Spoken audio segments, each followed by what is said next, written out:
चौथा बाब 7वीं और 8वीं आयत। कोई भी अगर कोई निकाल ले तो पढ़ने में रहम नहीं कर सकता। मुक़द्दस पौलुस रसूल का खत रोमियो चौथा बाब और उसकी 7वीं 8वीं आयत। कोई भी निकाल लेता है तो पढ़ने में रहम नहीं है।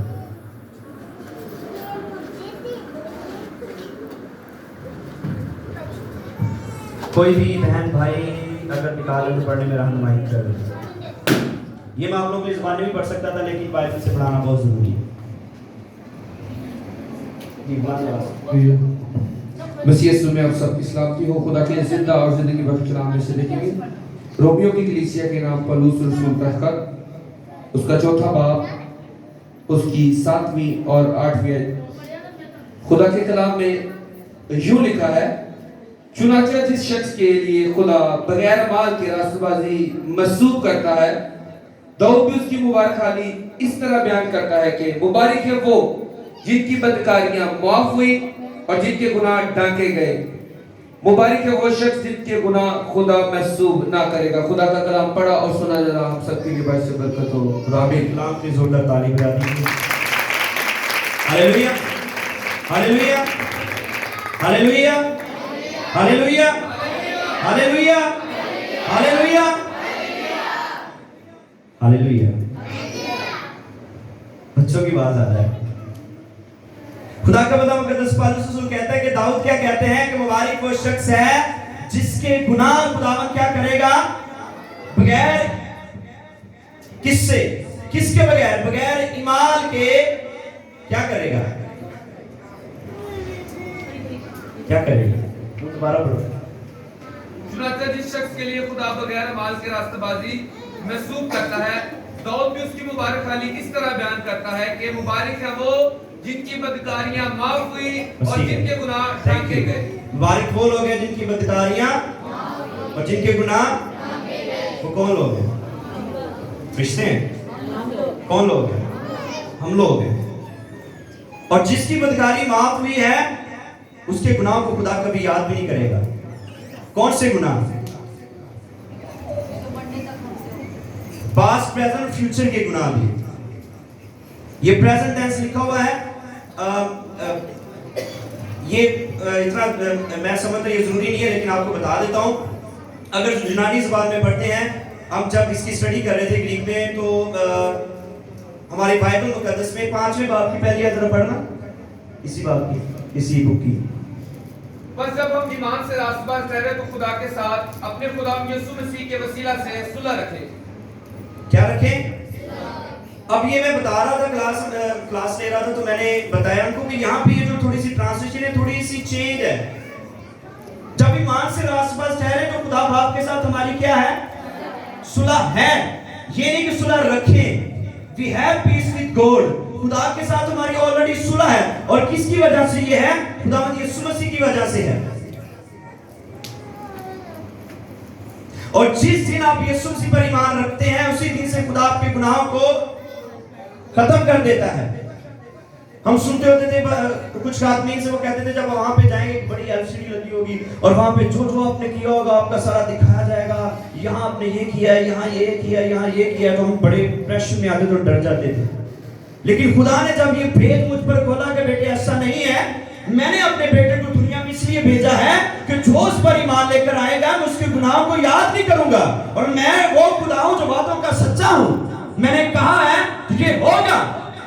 जिस दिन आप यीशु मसीह पर ईमान रखते हैं, आपके गुनाहों का वर्का खुदा क्या कर देता है? फाड़ देता है। और ये सिर्फ उसके बेटे की वजह से होता है। कितने लोगों ने बपतिस्मा लिया हुआ है?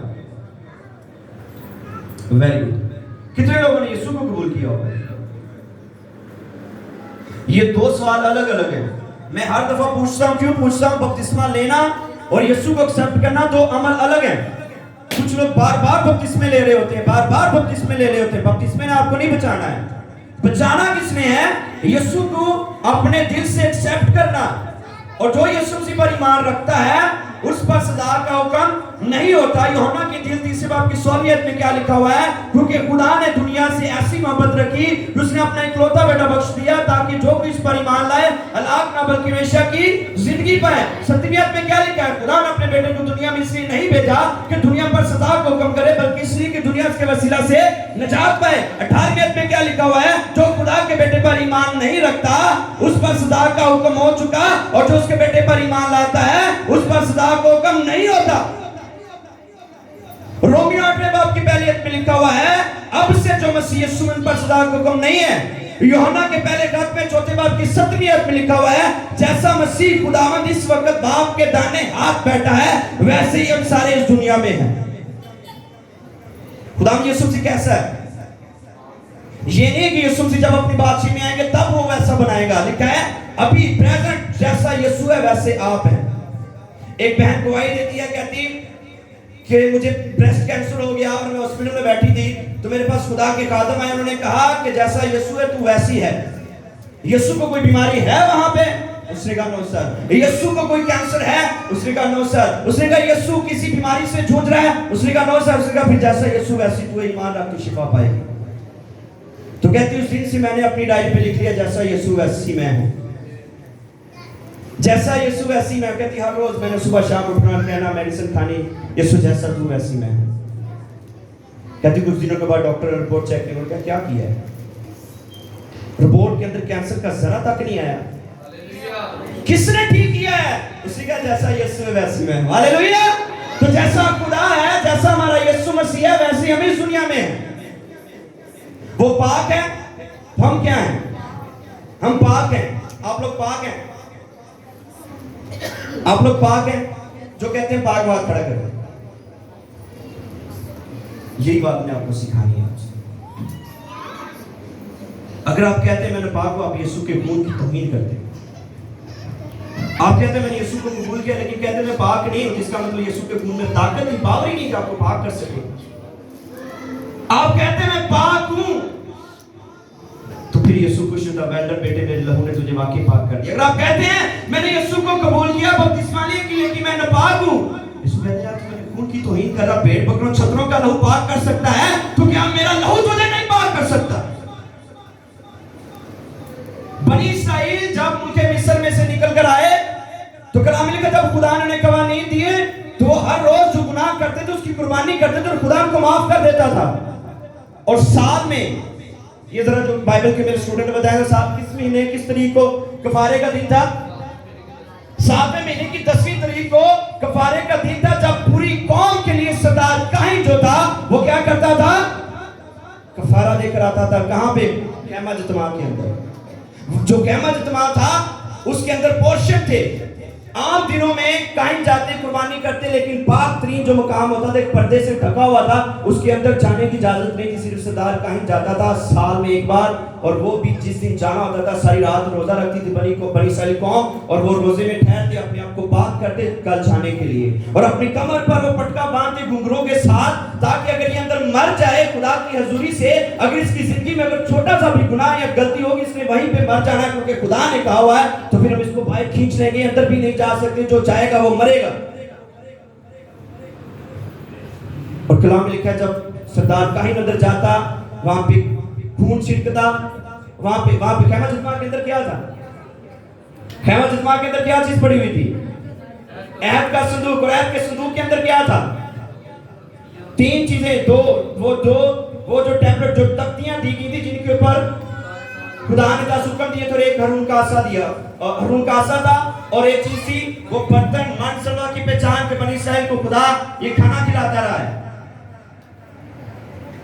और अगर कभी आपने वो विजुअल देखा हो ना, उसको अहद के संदूक को ऐसे बना होता था, इस साइड पे भी डंडा, इस साइड पे भी डंडा, उस साइड पे भी डंडा, इस साइड पे भी डंडा, यहाँ पे एक फरिश्ता होता था, वहां पे एक फरिश्ता होता था, निशराबीन कहते थे, और वो यहाँ पे देखते रहते। खुदा ने कहा कि काहिन आएगा और अपने जो कुर्बानी की होगी उसका खून यहाँ पे छिड़केगा, और मैं आसमान से उस खून को देखकर बनी इस्राएल कौम के गुनाहों को माफ कर दूंगा। बनी इस्राएल कौम जैसी मर्जी हो, मैं उस खून को क्या कर दूंगा? उस खून को देखकर क्या करूंगा? माफ करूंगा। और इस जगह को क्या कहते थे जहां पे खून छिड़का जाता था? मर्सी सीट, रूपुस बाइबल में लिखा हुआ है, रहम की जगह, जहां पर रहम किया जाता है। और उसके नीचे शरीयत, उसके नीचे 10 अहकाम, और वो अहद का संदूक यीशु मसीह की एक पिक्चर थी, यीशु मसीह को जाहिर करता था। तो आप मुझे बताएं, जब पूरे साल के जब वो कुर्बानी गुजरान के बाहर जाता सरदार काइन और बनी इस्राएलियों को जब ब्लेस करता, तो खुदा उस सरदार काइन को देख के क्या करता, खुदावन क्या करता, उस सारी बनी इस्राएलियों के गुनाहों को माफ कर देता। क्या कर देता? बाजी ਤੁਸੀਂ जरा आवाज थोड़ी तक काम कर लो, बच्चों ना आईडी। खुदा बनी इस्राएली कौम के गुनाहों को क्या करता? माफ कर देता था। कितने दिनों के गुनाह? एक साल के। किसका खून? भेड़ बकरों का खून। कितने साल के गुनाह? साल में कितने दिन होते हैं? तो आप मुझे बताएं कि यीशु को जब आपने एक्सेप्ट किया, तो यीशु का खून जब आपको लगा, क्या यीशु आपकी जिंदगी के गुनाह खत्म नहीं कर सकता? अगर आप ये कहते हैं कि भेड़ छकरों का खून एक साल के गुनाह को माफ कर सकता है, लेकिन यीशु का खून मेरे फ्यूचर के गुनाह माफ नहीं कर सकता, तो आप ये कह रहे हैं कि भेड़ बकरों छतरों का खून यीशु के खून से ज्यादा जोरावर पावर है? नहीं। जिस दिन से मैं यीशु को कबूल करता हूं, मेरे पास्ट के, प्रेजेंट के, फ्यूचर के सारे गुनाह माफ हो जाते हैं। एक गुनहगार गुनाह क्यों करता है? एक गुनहगार गुनाह क्यों करता है? आपको पता मैं क्या सुना रहा हूं आप लोगों को? अंजील, खुशखबरी। ये खुशखबरी है जिसको सुनकर आप खुश हो। ग्रेस, फजल का मतलब अनमेरिटेड फेवर, ऐसी चीज खुदा हमें दे दे जिसके हम हकदार नहीं हो, उसको हम फजल कहते हैं। गुनहगार गुनाह क्यों करता है? क्योंकि वो गुनहगार है। गुनहगार गुनाह इसलिए करता है क्योंकि वो गुनहगार है, इसलिए नहीं करता कि वो गुनहगार बने। और हम गुनहगार क्यों थे यीशु मसीह को कबूल करने से पहले? दाऊद क्या कहता है? मैनू विच गुनाह दे। तुम किसकी वजह से गुनहगार हैं? किसकी वजह से? आदम की वजह से गुनहगार है। तो रोमियो की खत में लिखा हुआ है कि आदम के गुनाह करने की वजह से हम क्या हुए? गुनहगार, और यीशु मसीह की फरमाबरदारी से हम क्या हुए? रास्तबाज हुए। हालेलुया। अब मैं गुनाह की गुलामी से निकलकर रास्तबाजी की गुलामी में आ गया हूं। गुनाह की जेल से निकलकर रास्तबाजी की जेल में आ गया हूं। जब मैं गुनाह की जेल में था तो मैं अच्छे काम करता रहता, रोजे रखता, दुआएं करता, लेकिन जेल कौन सी है? मेरी स्टेट क्या रहनी थी? मैं गुनहगार का गुनहगार ही रहता। लेकिन जब मैं राष्ट्रवादी की जेल में आ गया, तो अगर मुझसे गलती हो गई है, मुझसे खता हो गई है, लेकिन फिर भी मैं किस जेल में हूं? राष्ट्रवादी की जेल में हूं, और मैं राष्ट्रवादी का गुलाम हूं। पैदाइश की किताब में लिखा हुआ है, जब नूह ने कश्ती बनाई तो सारे जो जानवर थे कश्ती में गए, नूह की फैमिली कश्ती में